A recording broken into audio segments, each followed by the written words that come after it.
welcome to your first in-home session for Champion Relationships. And on Sunday night, we did a big all-group session for everybody, and we talked about... At the church. That's right. Do you remember what we talked about? I have no clue. You talked about God's No, heart I'm for kidding. people, Yeah. 1 John chapter 4, verses 7 and 8. And then I talked about real practical Right. tips and just skill with people, like learning, remembering names and what you talked about last time, smiling, that kind of stuff. Right. Yeah. So we're going to get into, over these next 7 sessions with your group, by yourselves, going to get into, I think, some really practical but really important points about how to have great relationships. And when Sherry and I talk to people about their relationships, there are a couple foundational things that are just non-negotiable. One of those is obviously love. You need to have love for one another. Certainly in a marriage, in your relationships with your family, in relationships with your kids. I mean, we want to love each other. But another foundational block to any healthy relationship is trust. Right. And so we're actually going to talk about trust for a few seconds in relationship, and then in your group, you're going to be able to talk about some trust factors as well. One of the things that I believe is that trust is something that takes a long time to develop. Right. But it can be destroyed really fast. Destroyed, yeah. It can be destroyed in almost a heartbeat, and it's sad. It almost doesn't make sense in a way. And then it's hard enough to build trust the first time. Right.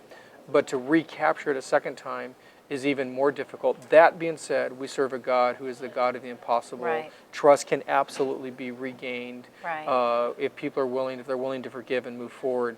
Obviously, it's better to build trust and to keep trust. And there's some great trusting relationships in the Bible that you see. Jesus, of course, had close friends. Jesus had the 12 disciples. He had the 70 followers. Right. And he had the multitudes. But he really had 3 close friends.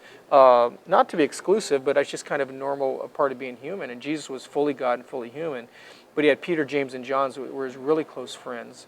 So that was kind of maybe his little, Right. circle of trust, so to speak. And so Jesus modeled that. You remember King David was really close with King Saul's son, Jonathan, and they had a covenant relationship. Matter of fact, Jonathan literally saved David's life Right. from his own dad, who had gone a little bit haywire, kind of pretty crazy, Right. really.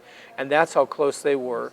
Do you know of any other friendships just jump in your mind right off the top of your head? Well, there was great trust between Naomi and Oh, Ruth. that's right. That's right. That's a great example. And then Yeah. Paul and Barnabas and Paul and Right. Timothy. And so there's a lot of, all those relationships are built on one thing, Right. not just one thing, but But one of the on- key foundational on things is they're trust. really built on trust. And a couple scriptures I just want to point out to you, and I'm using my computer here for a second. Proverbs 18:24 says, "A man of many companions may come to ruin, but there is a friend who sticks closer than a brother." In other words, a really trustworthy friend. Proverbs 11:13 says, "A gossip betrays confidence, but a trustworthy man keeps a secret." Right. Proverbs 27:6 says, wounds from a friend can be trusted, but an enemy multiplies kisses." And basically what it's saying there is that you'd be better off being corrected from a friend than Right. having somebody who doesn't care from you just flatter you. Right. And so trust actually is going to help you to be a better person, and it is a key part of relationships. And I think in relationships, Bob, trust is like the frame that goes around a beautiful picture. It really holds it together. And if you lose that, you have nothing to hold the relationship together. It always amazes me when we sit with premaritals. I mean, they sit and they see things through rose-colored glasses, and they're just convinced that their soon-to-be mate can do no wrong. And then what happens with couples is when the trust is broken, they move from the premarital "my mate can do no wrong" to in marriage, thinking their mate can do no right. It does take a long time to rebuild trust. Yeah. It's literally been proven, Bob, that if you have a trusting heart, your heart is healthier. That's a great thing for you physically, is if you have trust in a relationship. And sometimes, I just want to make this point, because sometimes in relationships, things happen where trust has really been destroyed.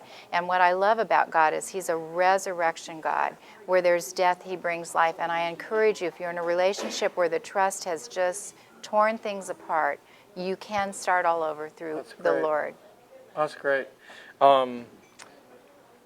I'm just going to share for just a second a personally, you know, like not very many of our church knew my father, Pastor Chuck, my dad, Chuck Reeve, and my dad, you know, was an incredibly nice person. And one of the decisions my dad made, my dad owned a service station business, you know, and he worked hard and had a lot of customers. But one of the decisions that my dad made is that he was just going to think the best about people. Right. He was basically going to trust them. And he told me one time, he said, yeah, he said, I've been taken advantage of. And he said, if I had chosen to be more ruthless, or I don't know what the word would be, Right. but a little tougher, Shrewd. he said, I probably would have more money. Yeah. He said, but he said, this has been a great way to live. He said, Right. I'd never go back and change the choice to just be trusting Right. towards people and to think the best about them. Yeah. And my dad was a happy guy. I mean, Right. Your dad was a great man. And that's one of the things that for my life is I want to live that way. I'd rather Right. trust people and assume the best of them. Right. And then if things don't work out, you know, well, you know, Right. you take your lumps and Right. move on. And trust begins within. Can people trust you? And I really think in a relationship, trust is like a bank account. And when you do things and you're honest, you're putting in deposits. And you put those deposits in that really help for the hard times, because when there's a hard time in a relationship, it's like a withdrawal. And we always want to be putting in the good things and the Yeah. deposits in our bank account. Nobody likes to have it go empty. Just off the top of our heads for a moment, and I know it's going to catch you a little off guard, but can we just think of a few things that are that build trust in a relationship? Like the one I wanted to mention is to build trust in a relationship, you've got to be able to keep a secret, you know, Right. and professionally we would call that maintaining confidentiality. If you can't maintain confidentiality, nobody's going to really share with you Right. what's on their heart. So you got to maintain confidentiality. But in any good friendship, you know, you've got to hold somebody's pain and Right. and the things they've shared with you. So I think you've got to be able to maintain secrets. And the thing that comes to my mind is keeping your word. If you Oh, yeah. say something, keep your word. Follow through with your actions. Don't keep saying you're going to do something and not follow through. That really is destructive when you say and make a promise to somebody or say something and don't do it. Yeah. Hey, here's a verse I'd found out of the New Living Translation, Proverbs 18:19. I don't think we've talked about this before. It said, it's harder to make amends with an offended friend than to capture a fortified city. It's a great word. In other words, when that trust is broken with somebody that's been a good friend, Right. and you have a breach in the relationship, that's a really hard thing to repair. Harder than capturing a fortified city was like the stronghold Yes. of those days back then. So it's a difficult thing. Yeah. Yeah, so I just encourage you, if you want to have trust in a relationship, look at yourself first and where are you at? Are you somebody that does things? Do you keep your word? Do you follow through?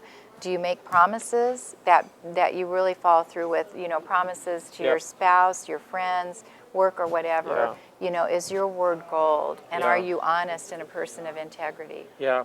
So I just don't think you can have a champion relationship if you don't have trust. You know, we know we're supposed to love, but you have to have Right. trust. You know, and so let's be trustworthy people of Right. integrity.